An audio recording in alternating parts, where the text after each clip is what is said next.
Their advanced security solutions with real-time monitoring and automation keep us safe. Plus, their expert IT service ensures our tech runs smoothly, from networks, computers, to troubleshooting. Their team tailors solutions to our needs, and I highly recommend them for home or business solutions for you. Turn to Turner Security. We're the Good Neighbor Network, FM 101.9 and AM 1450 Murfreesboro, FM 100.5 Smyrna, audio and video streaming at wgnsradio.com. This is the Roundtable. A look at the news, views, politics, and people that are shaping Rutherford County. Welcome in. It's a Wednesday morning here on the Roundtable on WGNS. Chip Walters with you from Exit Realty, Bob Lamb and Associates, and the Blue Raider Network. And today is a day that I've had on my calendar for about a year because I didn't want to miss this. I've got a group of guys here, and we're going to talk about something that happened 40 years ago, which, you know, it's kind of par for the course for this show a lot of times, the things that happened in the past. But Bobby Wesson is here. Bobby, how are you? Fine. Thank you for having me. Good. Bobby Gardner is here. Yes, sir. And Jeff Jordan is here. Morning. Yeah, and 40 years ago, you and Bobby Gardner were teaching at Las Casas. Bobby Wesson was teaching at Christiana at the time. Correct. I was in college. Now we have retired, and I'm 62 years old. So that kind of tells you where we were in 1985. But what happened was just to kind of set the stage, WGNS, as you all know, has carried the Atlanta Braves for, 40 some odd years now, 43 years. Well, in those early days, back at Fulton County Stadium, that the Braves had with a new radio affiliate, tickets were plentiful. So we were able to get tickets whenever we wanted to, pretty much. So we all kind of got together and decided we wanted to go on the 4th of July and asked for some tickets, and we ended up getting 4 tickets to see the Braves and the Mets on July 4th and 5th of 1985.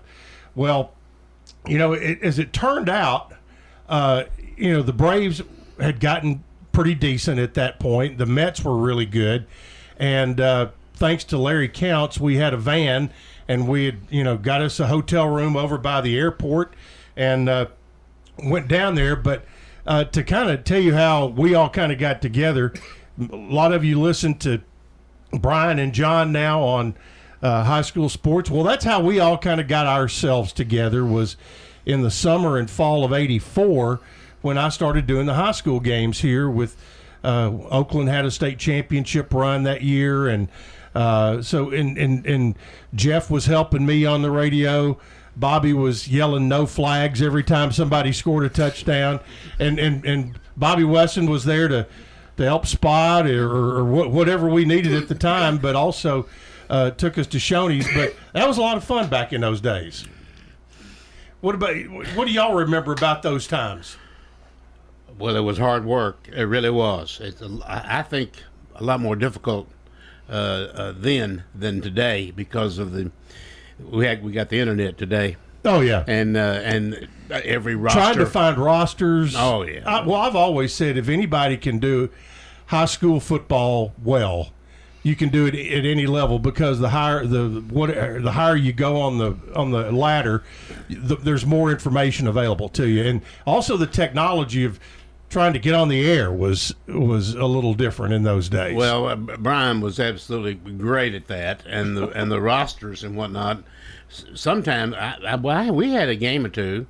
One of them comes to mind with Hendersonville. The guy wouldn't give us a roster, and so I called the school and talked to Tony Majors, who everybody here knows was a coach in Rutherford County for a long time, and he couldn't get me. And he taught there, and he couldn't get me a roster. So this is kind of embarrassing, but we had to do something. We got most of the roster from a cheerleader. Really? Who came up to the booth and told us, I said, who's the quarterback? And we went from there, try to at least get the people that handle the ball. But most of the time, but sometimes it was just difficult to do. If you were lucky, you got a numerical roster. Oh yeah. And then sometimes you would get it alphabetically or by position or by year. I had somebody, Maurice Patton, the other day said he went somewhere and the coach gave him a roster. It was listed alphabetically by first names, so which made no sense. But anyway, Bobby Gardner, he was keeping stats for us. He was a math teacher out at Las Casas, and so obviously you were helping us with stats and as much fun as we had doing the games, the 9:30 or 10 o'clock meeting at the Shoney's right across the street over here that no longer exists for our post-game breakdowns was kind of the fun part. It was, and we just had a standing reservation. Yeah. I believe Nancy was the server, maybe, and but it would be us, and then Ben Cates would come. Ben and his entourage would come in, yeah. And we closed it up about every Friday night. Every Friday night we did, and I mean we could have been in Cookeville or wherever, but they would wait for us to get back and have dinner. But what was your role, Bobby? I'm trying to remember, to be honest with you. I seem to have had more responsibility now that you reflect on that than I did. I thought Bobby and I were just along for the ride, getting to go to the ball game. I didn't know we had any hard things to do, but I would spot and make a comment here or there about what was happening in the game, and Bob and I would both do statistics and go from there, and it was an enjoyable time. You keeping up with everything, and Jeff talking about the roster, and I don't want to divulge any broadcast secrets, but well, go ahead. There were some statute of limitations. There were some times when there were no names or anything on the roster, so just whatever name popped in a person's mind, it's who would have made the play or something. I remember, I'm not going to comment, it wasn't me or Mr. Gardner, but there were play-by-play people who didn't even have a roster, I think, one night, and just made up the whole other team. Yeah, that could happen. Well, I remember doing a basketball exhibition game at Middle, and there was it was an exhibition against like the Belarus national team or whatever, and I looked at the roster with the names, and I decided I said, this guy right here, he's going to have the game of his life tonight. So you can pronounce his name. Yeah, he was an easy one, and so he had a great game that night, and so that was fun. Now, what do y'all remember about our planning to go see this 4th of July game? Again, it was a trip. Yes. And that was about it. That's right. And we laughed all the way to Atlanta. I know that. We did. We laughed all the way to Atlanta. Now, and many people will remember this as the Rick Camp game. That's, if you Google the Rick Camp game, that's what comes up. Now, Bobby printed some stuff, but I printed the box score, and this game went way past the starting lineups. But here's the starting lineups for the Mets. You had Lenny Dykstra in center field, Wally Backman at second, Keith Hernandez at first, Gary Carter caught. By the way, he caught all 19 innings of that game. Darryl Strawberry was in right field. George Foster, who was part of the greatest team ever assembled 50 years ago with the Cincinnati Reds and the Big Red Machine, he was on the Mets by then. Ray Knight played third. Rafael Santana was at short, and the pitcher for the Mets that night, the starter was Dwight Gooden. So Doc Gooden was there. For the Braves, here was your starting lineup for your Atlanta Braves. Father of our country, Claudell Washington, led off in right field. Rafael Ramirez at short. Batting third in center field, Dale Murphy. Bob Horner was at third and batted cleanup. Terry Harper was in left field. Who do you think played third that night for the Braves? My goodness, I don't remember. I would say he would be. He was a former Cardinal that had moved to the Braves. Ken Oberkfell, who had a cup of coffee with Atlanta. Rick Cerrone caught. Glenn Mother Hubbard at second base, and the starting pitcher for the Braves that night was Rick Mailer. And Mailer had come on and was having a good career. Dwight Gooden was still a phenom with the Mets, and that was a big buildup because all week leading up to that, this was the fourth fell on a Thursday that year. It was going to be Mailer and Gooden, and as I look here, the attendance was 44,957. So basically, Fulton County Stadium was sold out for that matchup, and so there was a lot of excitement about that. I think there was, but mainly, well, not mainly, but also they had fireworks.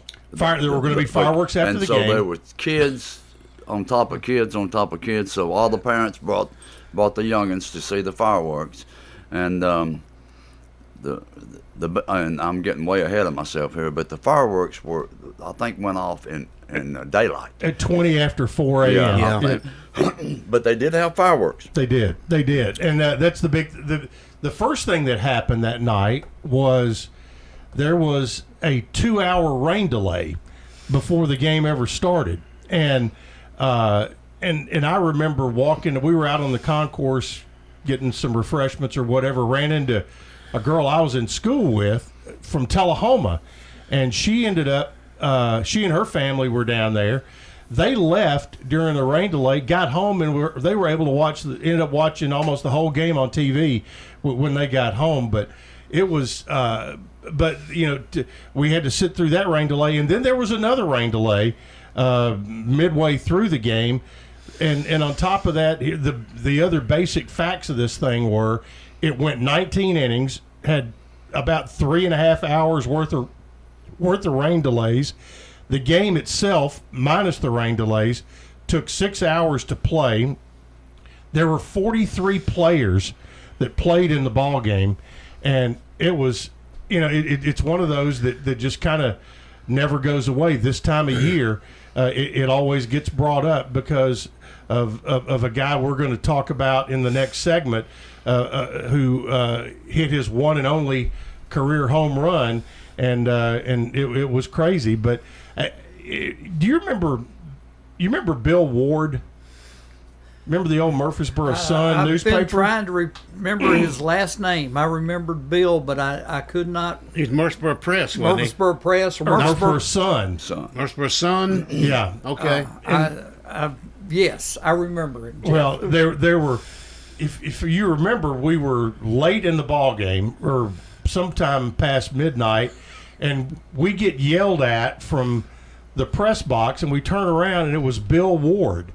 And at that point, they had cut off serving certain refreshments at the snack bar. And not to me, I'm driving. I know. And but he was.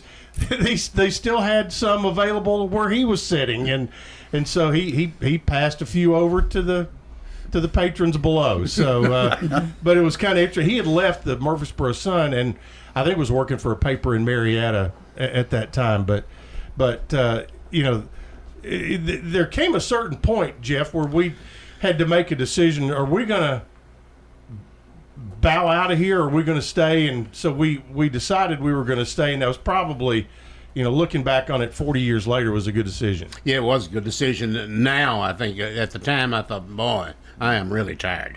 I mean, it was midnight, and of course, I don't know how much percentage, maybe you all know, maybe you think the people that left, but it had to be 90% of the people finally had left by 1 or 2 o'clock in the morning. I think what Chip failed to mention about us. We were the only 4 left at the end of the game. You know, And we did debate about the fireworks, and we finally decided, well, it looks like we may have them. Yeah. And we've all seen fireworks. We didn't really care, but we were there. Free tickets, we'll stay. So we stayed. Yeah, we did, and as that thing went on, you know, it as you know, sometimes as games will go in extra innings, there are chances and opportunities, and I was reading in one of the recaps, and Bobby, you printed out some stuff too. I didn't probably read over it, but there were 3 saves blown in the game. So there were opportunities for one or the other to win this thing, numerous times before it ever ended. I don't remember the exact time, but you talked about Rick Mailer, who was an excellent pitcher for an average team, really, and Dwight Gooden, who was, I think, the youngest player in the game and won the Cy Young Award that year. Yeah, he did. He was 20 years old, but in that game, neither one of those pitchers were around by the 4th inning. They were both gone. No, Mailer. I think Mailer lasted longer than Gooden. Yeah, he did. Gooden lasted 2 1/3. Yeah. and Mailer Fourth, 3 1/3. 3 1/3. So okay. he was taken out in the 4th. And I was looking at some of the guys who pitched, other pitchers who pitched in that game for the Mets. Doug Sisk, Tom Gorman, Ron Darling, and Terry Leach. For the Braves, the other pitchers included Camp, who we'll talk about more, Steve Shields, Bruce Suter, Terry Forster, the big fellow, the former Dodger, Gene Garber, and Jeff Dedman. And so, you know, and the only 2 pitchers that didn't pitch that night for Atlanta were Bedrosian, and Zane Smith was supposed to start the next day. Right. And so right. Those were the only 2 that Eddie Haas, the manager of the Braves at the time, didn't pitch that night. Well, I know you're going to talk about Rick Camp in a minute, but he came to the plate because he was the only player left to come to the plate. Besides those 2 I mentioned, Yeah. he was the last guy. And he couldn't hit a lick. He was like 061 for his career. So when we return, we will find out what Rick Camp did that night as you listen to the Wednesday Roundtable here on WGNS.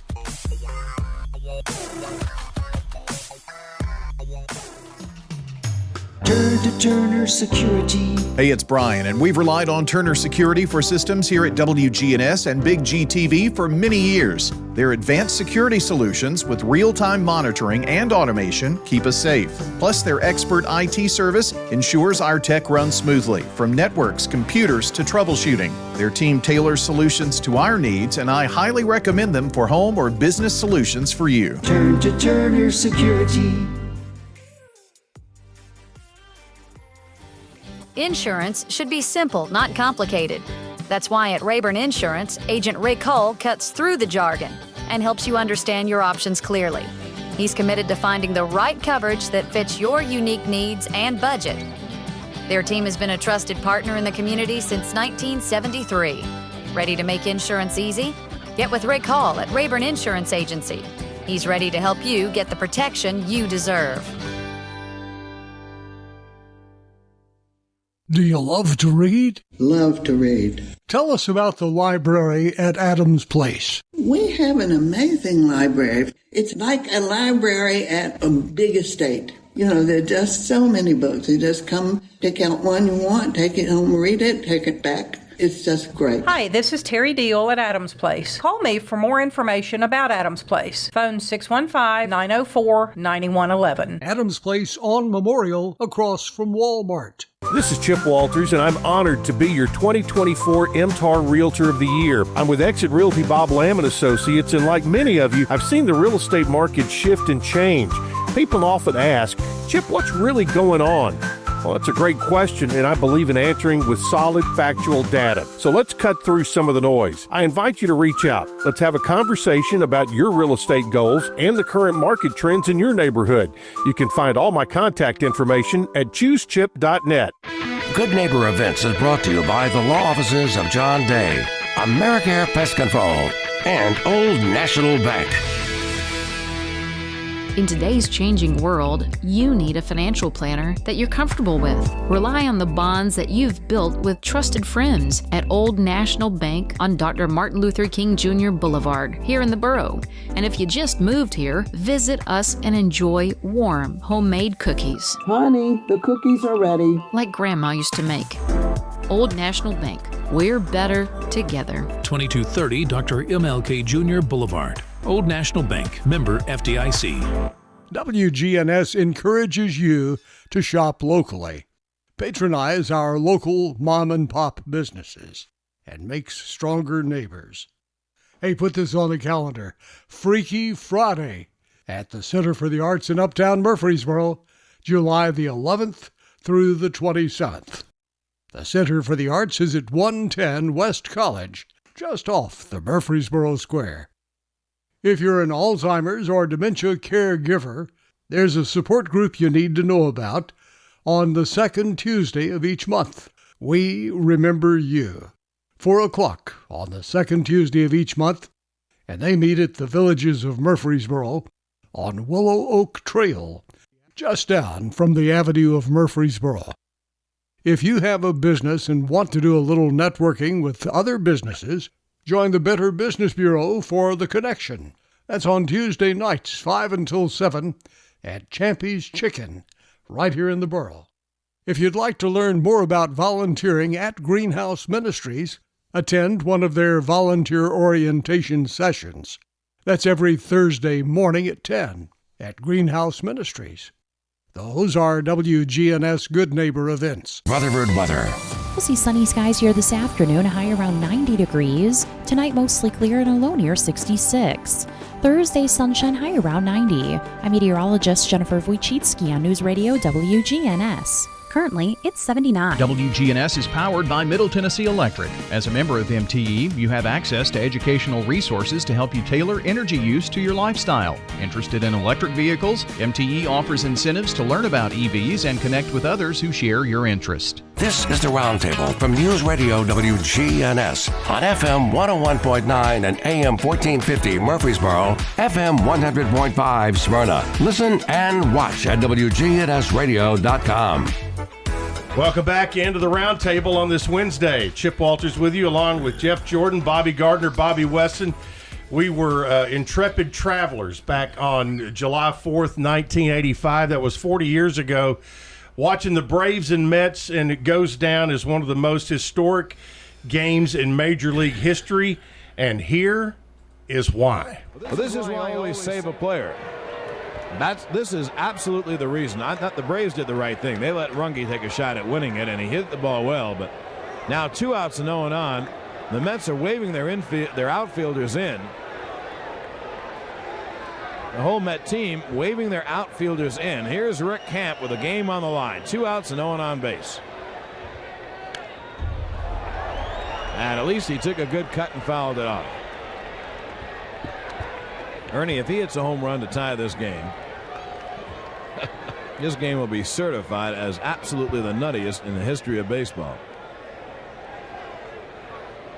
Well, they could go to another pitcher, but in 18 innings, they've used just about everybody. No, the only 3 guys left are Bedrosian, Perez, and Zane Smith. There's a strike 0-2. So they've researched that, and they figure that Camp is the best hitter of the 3 left. It'll be an 0-2 pitch. And he is at the deep left. Heat goes back. It is gone. Holy cow. Oh, my goodness. I don't believe it. I don't believe it. Rick Camp. Rick Camp. I don't believe it. Remember what I just said. If he hits a home run, that certifies this game as the wackiest, wildest, most improbable game in history. On an 0-2 pitch, Rick Camp hit it over the left center field wall. I don't believe it. If you only knew on the Braves, we kid Rick Camp about his hitting more than anything. Ernie. Nobody can believe it. Camp makes it 11-11, his first Major League homer. I mean, that is the most improbable act. Let's see it again, Ernie. We got to look at this another 50 times. That goes Heap. It's out of here. And it hit the football bleachers. I mean, if you told me that John Sterling's going to run for president and win, that wouldn't be any more improbable. And I got to tell you, that's improbable. Unbelievable. Well, it was unbelievable, and you saw it right there and heard it. John Sterling and Ernie Johnson, of course, they also had Skip Carey and Pete Van Wieren were part of the broadcast crew, but we were all just stunned when that happened. And Rick Camp, an 061 hitter, turns out he grew up in Georgia, in North Georgia, but passed away. Maybe 10 years later he had cancer and passed away. But that was, and you could just see and hear the disbelief of what just happened. Yeah, they said on there that was his first home run. It was also his last. Yep, it was his only one ever. And in this game, I'd forgotten this totally, but in this game, he was also the last hitter of the game. They got him out, and that finally ended the game. No, it did not. Oh, it didn't? No, it went another inning. No, I mean, well, okay. Oh, well, right. You are right. He did come around again. Yeah. You're right. And they got him out the next time. But, I don't know if y'all remember it, but he did hit another long fly ball. And that lasted bad, if I remember right. And that's how it ended. Yeah, and that's how it ended. Wow. And I was surprised, and I guarantee you these two guys were surprised. I would have bet anything that he would not hit a home run. Not outside the park, maybe inside, but not outside. If those who are watching saw the video and the disbelief on the left fielders, when he put his hands over his head, and then Lenny Dykstra was just in disbelief. It was crazy. They say that as he was rounding the bases. And did you notice he acted like he knew exactly what he was doing? I mean, like he hit him all the time. But anyway, the shortstop perhaps had a few choice words for him as he rounded the bases. Well, I believe Lenny Dykstra's disappointment he displayed was shared by many in the grandstands also. That would be right. There was quite a few that were ready to go home. Come on, Rick, strike out. There were even a few boos coming from the stands. Now, and you heard him say that home run made the score 11-11. That was in the bottom of the 18th inning. Now, the 19th inning, pardon the pun, had a lot of fireworks because the 19th inning, the Mets came back and off of Camp, I think, scored 5 runs and went up 16-11. Well, the Braves scored 2 more in the bottom of the 19th, and as you mentioned, Rick Camp did hit a fly ball that I can't remember if there was anybody on base or not. I don't remember either when that happened, but and Camp ended up taking the loss. But the Braves had scored 2 in the bottom of the 19th, and the game ended at 3:55 a.m. And but we thought that you couldn't hardly top that. Well, they almost topped it in the 19th inning, but it was crazy. And I think Wesson was probably the one who was ready to go to the hotel earlier than the rest of us. Well, I tell you, I didn't do the research. I just tried to live on my memory of that evening. But what I do remember is, I don't know what inning, but Darryl Strawberry was at bat, and he took a call third strike. And he didn't act up. There wasn't any emotion. He just turned and looked at the umpire behind the plate, and the umpire just immediately threw him out of the game.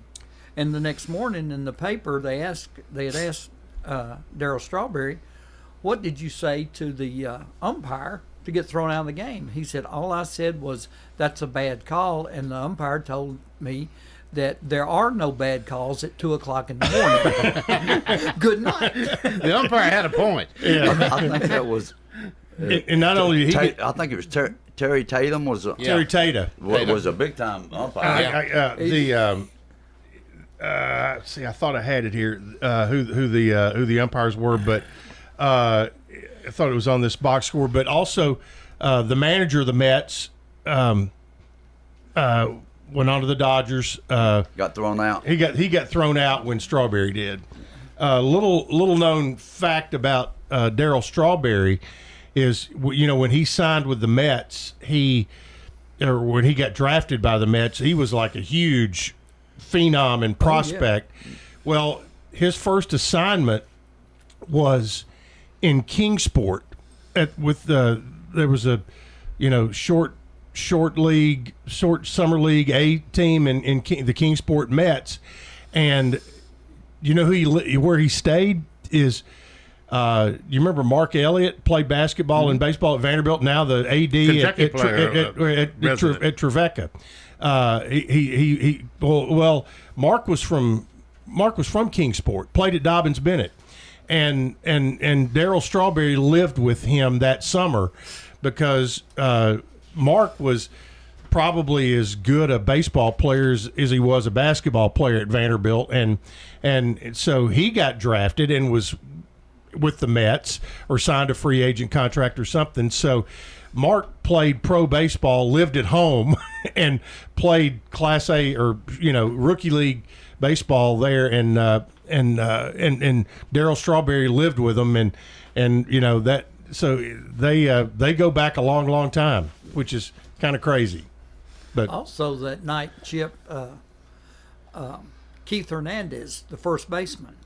Now, a lot of these people, real young listeners, may not have ever heard of, but all-star first baseman, great first baseman for the Mets, hit for the cycle, which is a single, double, triple, and a home run. And the press the next day were complimenting him on that, and he shrugged it off by saying, "Yes, but it took me 16 at-bats in 2 days to do it." That's right. Hernandez hit for the cycle. Gary Carter had 5 hits that night. Lenny Dykstra had 3. Wally Backman, the second baseman for the Mets, had a 4-hit night. But obviously, it is, like Bobby said, it's kind of like in a doubleheader. Terry Harper for the Braves had 5 hits, drove in 4 runs. Nobody else had a 4-hit night for Atlanta, but Claudel Washington, Ramirez, and Ken Oberkfell all had 3 hits that night. But you think about some of the poor guys who went up there and, Terry Harper had 10 at-bats that night, 10 official at-bats. He was 5 for 10. Ramirez had 9 official at-bats. Claudel Washington had 8. And, I was looking here for the Mets, Backman and Hernandez and Ray Knight all had 10 at-bats that night. So for guys who like crazy stats, that was one for the books, obviously. There was a golfer, a lady golfer, Nancy Lopez. Yeah. That's who Ray Knight was married to. Was she not there Probably. that night? Probably. See, I don't know why I think I remember that, but sitting close enough to us to say, "Oh, there's Nancy Lopez," But remember Rusty Staub? Yeah, he played in that game. He did. And another He's one. the oldest player to play in the game. He was the oldest. Mm-hmm. There was another guy that I think Chip's already mentioned him, but George Foster. George Foster played in that game. Rusty Staub pinch hit in the ball game. We're talking about icons here. Yeah, and Clint Hurdle, who has been a big league manager for a long time, he pinch hit in that game. You talk about like George Foster was a veteran player in '75 when the Reds beat the Red Sox in that World Series that this year will be celebrated for 50 years.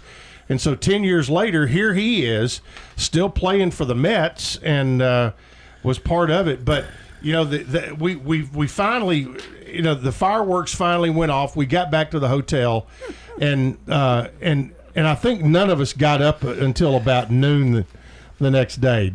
They weren't going to let us in the hotel. They said they were closed, and then we had to convince them that we had to show keys or something, didn't we? Well, had we never checked in? I don't know. No. We had the reservations, and they weren't going to let us check in, but we had to convince them that we had been at the ball game the whole time. And there were people leaving as we checked in. Yeah, they were checking out. Going to the airport. Yes, I don't know where they were going. Yeah. You know, at the beginning of that game, in the first inning, I thought this is a real opportunity here. It shows you how wrong you can be. I said, I'm going to take a picture of Gooden pitching to Murphy, and Carter, of course, is catching. Okay, right. Which I did. And I thought, I've got 3 Hall of Famers here in one picture. Wrong. Gooden drugs wiped him out, and Carter had a tremendous career. I mean, but I still think of him as an expo. Oh, Gary Carter. When I think of Gary Carter, I think of him as an expo. I agree, and he played for the Giants. You know, he played. He was a fine catcher. He's in the Hall of Fame. He's also dead. But Murphy evidently is not going to make it. Maybe the Veterans Committee put him in. We kind of hope so. And you know and there's we'll talk about it a little bit more. Some of the aftermath of that game, which is down in history as one of the craziest of all time. July 4th, 1985. And that was the Braves and Mets, known as the Rick Camp game. And you heard what happened. We'll talk a little bit more about it and some of our other adventures from back in the 80s as we come back for our final segment here on the Roundtable on WGNS. We're visiting. Turn to Turner Security. Hey, it's Brian, and we've relied on Turner Security for systems here at WGNS and Big GTV for many years. Their advanced security solutions with real-time monitoring and automation keep us safe. Plus, their expert IT service ensures our tech runs smoothly, from networks, computers to troubleshooting. Their team tailors solutions to our needs, and I highly recommend them for home or business solutions for you. Turn to Turner Security.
Where our family feeds your family. Rutherford County Farmers Market. There's something fresh every week. Tuesdays and Fridays, 7 to 1 on John R. Rice Boulevard. In retirement, it's all about income. Your money, making money, and you're not spending down your principal. That's the way we do it at Retirement Income Solutions. So if you're spending down your principal or your money's not making money, keeping you ahead of inflation, check us out today at risolutions.net. risolutions.net. And make sure to join us Saturdays at noon and Sunday afternoons at 1 for Retirement Income Solutions Radio with Nathan Cox and Lindsay Cotter. FM 1019, FM 100.5, WGNSradio.com. The Good Neighbor Network. This is the Roundtable from News Radio WGNS on FM 101.9 and AM 1450 Murfreesboro, FM 100.5 Smyrna. Listen and watch at WGNSradio.com. Welcome back into the Roundtable here on WGNS. Chip Walters with you, along with Jeff Jordan, Bobby Gardner, Bobby Wesson. and it's like the station turned back 40 years to the high school broadcast that we did back 40 years ago. But we've been talking about that Braves game on July 4th, 1985, and the aftermath of it. As you all talked about, getting to the hotel and convincing them that we actually had reservations and had been to the ball game that night, because you're right, we had not checked in yet. We went straight to the ballpark. We were going to check in, go after the game, and then go see the game the next day and then drive home. I think that's kind of what our plan was.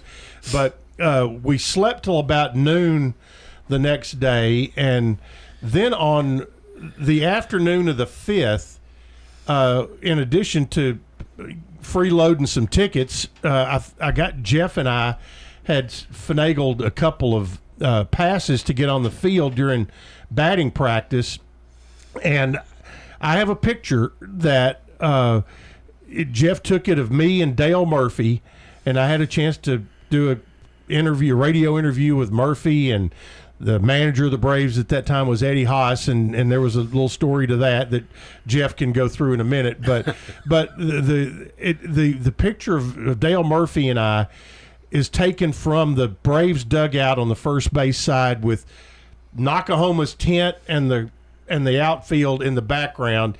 And as everyone knows, Dale Murphy is probably the greatest Mormon Major League Baseball player of all time. And in the background, you can see on the stadium signage, this is on July 5th, "Welcome to Mormon Night" at Fulton County Stadium, and which to me makes it even better because of what kind of guy he is. Well, fast forward 38 years after that, so 2 years ago, Murphy is doing a speaking engagement in Manchester, and a friend of mine is the one who's kind of putting it on. So they invite me to come down to this thing, and they said, "Hey, we're going to do, you have anything you need signed or anything?" I said, "Hey, heck yeah, I do. I've got this picture." And so I sent it down there, and he signed a bunch of stuff before the event, and Dale Murphy signed that picture to me, and it said, "Dear Chip," said, "We survived July 4th, 1985. And that night I had a chance had 2 minutes with him, and we talked about that and just talked about how unbelievable that whole thing was in the circumstances. But July 5th turned out to be eventful as well, Jeff, because we got on the field and I was talking to Eddie Haas, and you became a Rick Cerrone fan for life, right? He came out of the dugout. I was just standing there listening, and Cerrone, who was a reasonably good catcher. He was all right for the Yankees for a long time, but he came out of the dugout and he came up behind you and Haas, and I don't know why a human being would do this, but he just one expletive after another right into a live microphone, which was, we weren't broadcasting it, of course, but you were using it for later, which you did. Yeah. But you and then he walked away, like he really done something. But you never broke stride. You just kept right on going. Didn't make any difference what he had said, and I assume you cut that out. I don't guess that ever made the air. It never made the air, but I did have the conversation with Eddie Haas. But I don't know. Over the years, have y'all thought about that game when the 4th of July came around? So the biggest thing I think about it when I look back is just worrying whether the sun was going to come up before the fireworks. We've sat here through this, and baseball has become numb to you. So you just want to see the fireworks. But you can see a little light peeping over the top of the stadium, and you begin to wonder. Well, and the when you looked around the stadium, or at least around us, the kids were laying all over the parents. I mean, they were asleep. The parents were awake just to keep the kids from falling out of the seats. But it was just like, okay, we came for the fireworks. We're going to see the fireworks. You just take a nap here for a little bit, and Mama will wake you up when it's time. Yeah, you know? Weston was there for the fireworks, and Jeff and I may have been the biggest baseball fans at the time. And that's when you were doing a lot of baseball cards and stuff like that. But just to me, and we've all been to a lot of events, and things that have been significant. We've been fortunate to, do high school championships, and I've been fortunate to call some, NCAA tournament wins and bowl games and things like that. But there's no question. I've been to a World Series. Jim Simpson and Larry Talbert and I went to the '85 World Series. Later that year, St. Louis and Kansas City went to two games of that World Series. But I don't think there's anything crazier, a ball game I have ever been to that was as crazy and has kind of stood the test of time, that people will talk about. The Michigan State win or beating Kentucky in basketball, those kind of things. But that game, the Braves and Mets in '85 on July 4th, is just one that goes down in folklore. And it literally.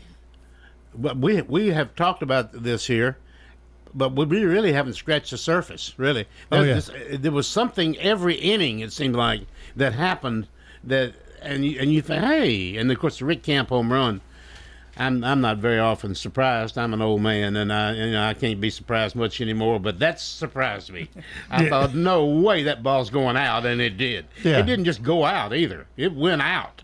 Yeah, it hit the old football bleachers. That was one of those off the bat. Everybody knew. Yeah, that's right. And, and as we played the call of the game, John Sterling set it up perfectly. That well, this will never happen. Wouldn't this be the craziest thing? It's already been a crazy game, and this would certify it. And sure enough, it happened. So that was, it's just hard. It was hard to believe at the time, and for that to have been his only home run in his entire career, that probably makes it even better or it makes the story even better. But we certainly had a story to tell after that, but that was not, the only thing. Like I said, we kind of got together and I started doing other things after I graduated from college, and you guys kind of stayed together, and Jeff basically took over for me in the play-by-play chair of doing the high school games here, but that was a kind of a tight-knit group from the early '80s. Well, until now, because Brian has carried that on. He and John have done such a great job with that, and a lot of great times in those days. Well, these two guys were great with to work with, and we had pretty much a routine that remained pretty much unbroken. We were always there. We always worked together and went everywhere. I tell people. Of course, a lot of people have forgotten, and that's okay. I don't have any problem with that. But they want to know where we broadcast. I said, well, we went to Paris and Athens and London, and they're always very impressed. Exactly. London, Kentucky, and Henry County, and Athens, Tennessee. But that's okay. We have been everywhere, all over, mostly East and Middle Tennessee. Well, I remember fall of '84. Was when I was in college, and they had I was trying to think who had been doing the games, and they asked me to do them, and who knew, out of nowhere that fall of '84, it was us. We were calling the games, and we get to the end of the regular season. Oh yeah, we got a playoff game. Oakland's playing somebody. Who knew that 5 weeks later we were going to be at Vanderbilt and watching them win a state championship?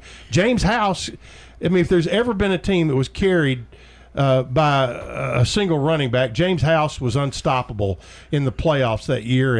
And certainly, you think about, Pat Marr was on that team, and good player, good, and he's still around town, and some of those guys. But that was incredible how David Alsop put that team together, and really maximized they weren't great at hardly anything except running the football, and they could play defense and they could punt, and that's and they didn't make mistakes. You remember who you interviewed at the half? Because I do. I'm cheating. Oh gosh, at the half of that game, Yeah. I'm trying to think. Well, I you know who did that game? We did it on the radio. You know who did that game on TV? No. Broadcast. Dick Palmer and Ron Bargatze. Is that right? I didn't know that. Yeah, they did that was the Clinic Bowl and the. Yeah. But who did I have on at halftime? George McIntyre. Really? Yeah, the Vanderbilt coach. Wow. And we were down there. I always found this. You got to know Bobby Gardner here. He's a visitor. He'll meet anybody, anywhere, anytime. America's guest. Oh yeah, I mean he just goes around and meets people. But anyway, we were at Vanderbilt, and they had a one floor of this enormous press box, and they had food there that was absolutely one end to the other. Well, Bobby finds out about that, I guess. I don't know whether but anyway, he goes to the elevator to this floor. He gets off. He takes about 10 steps, and this guy grabs him and said, "Sir, I believe you're on the wrong floor." He doesn't get a bite of food, did he? I didn't even make it to the table. We literally went from Memphis to Johnson City and Kingsport, Tri-Cities, doing games. Yeah. We have. And, one time or another. Yeah. And I sit home now in my retirement, and outside of many episodes of Matlock, the Diners, Drive-Ins, and Dives show, I've had this fantasy of doing concession stand shows from our visits. So who had the best nachos, who had the best hot dogs, who had the best. Now at Lincoln County, they would make hamburgers with slaw on them, and the smoke from the grill would just go over the field. But going back to those days, I can remember, speaking of Lincoln County, you'd have Lincoln County and Oakland at that time. That's when, Lincoln County had tremendous team. Kelly Holcomb and all the and guys you probably Shelby Parker and all those guys. Don Thomas. They would, and then Oakland was loaded and stuff, but the middle field stadium would be full. I mean, and tremendous football. And but yeah, I always anticipated certain things about going certain places with the concession stands.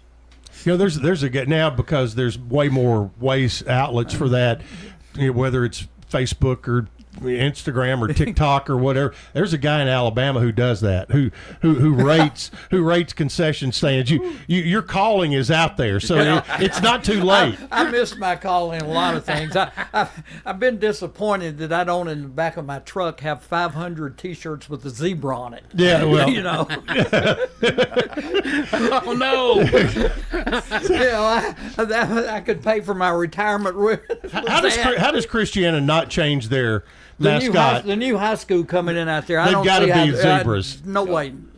Now, Bobby, Weston, you said you're retired now. Oh yeah. And you and Emily, Bobby Gardner, just got back from Oklahoma City. We did. That's something you all do every year. You go to the Women's College World Series. We do. We started out that we have 4 grandkids and 1 granddaughter. And as it would have it, she grew up and started playing this game they called softball. We knew nothing because we had raised 2 sons and had 3 grandsons, and we watched baseball. And so we figured that we needed to find out something about the game. And I think Diane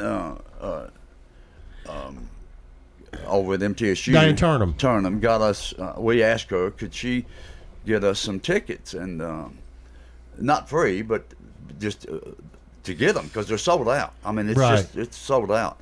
And anyway, she did, and we did, and I think we figured last year was our 11th year in a row, and it's almost like everybody sits in the same seats in that section. They've been coming for 20 years. It's almost like you get together with family once a year, and you hear the same stories of the Men's World Series in Omaha as well. I would imagine. So. I know, and one lady that sits right behind us is Dot Richardson, who is the coach at Liberty. Right, and she was a great player back in the day. Yeah, and an orthopedic surgeon. That's correct. And Jeff, you're spoiling grandkids too. Well, yes, yeah, and we are. We had a grandson who played at Eagleville and did very well, and he's become a really fine young man. Good.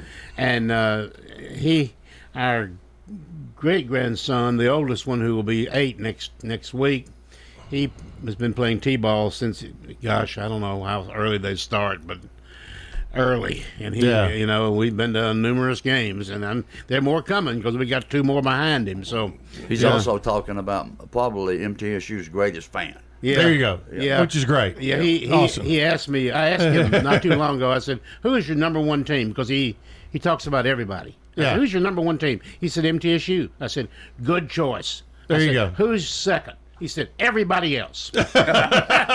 Perfect. Well, that's going to wrap it up for us today as we take a trip down memory lane. If you missed any of this and would like to hear it back, which I'm not sure why that would happen, but it will be on the podcast section of WGNS. And as we leave, Brian has a surprise for us. As I'm guessing it's going to be something else down memory lane. So we say goodbye, guys, and have at it, Brian. Ramsey Haley sets him down. Back to throw as Haley throws across the middle, intercepted by James House. House back across the 40-yard line, and he's hit as he gets it to the 38. And is James House a world-class football player? Tell you what, he was right there, tipped the ball to himself, returned it 5 yards. 53 seconds left. Hamilton with the football. Second down. Back to throw as Haley. He's looking toward the end zone. He's got a man down there. It's going to be intercepted by Gary Mitchell. He's on his way back upfield across the 30. Mitchell across the 40-yard line. Still loose. He may go all the way. Mitchell, 50. Mitchell to the 41-yard line of Oakland, and that is going to do it. 36 seconds left. And Mitchell intercepted it at the 1-yard line. That is a 50. No, that's a 60-yard return exactly. Mitchell made the interception, and what a fine ending that is going to put on this clinic ball game. Oh, what a big interception that was. Really was. It just made sure what we thought was going to be a victory anyway, but hey, he's grinning now.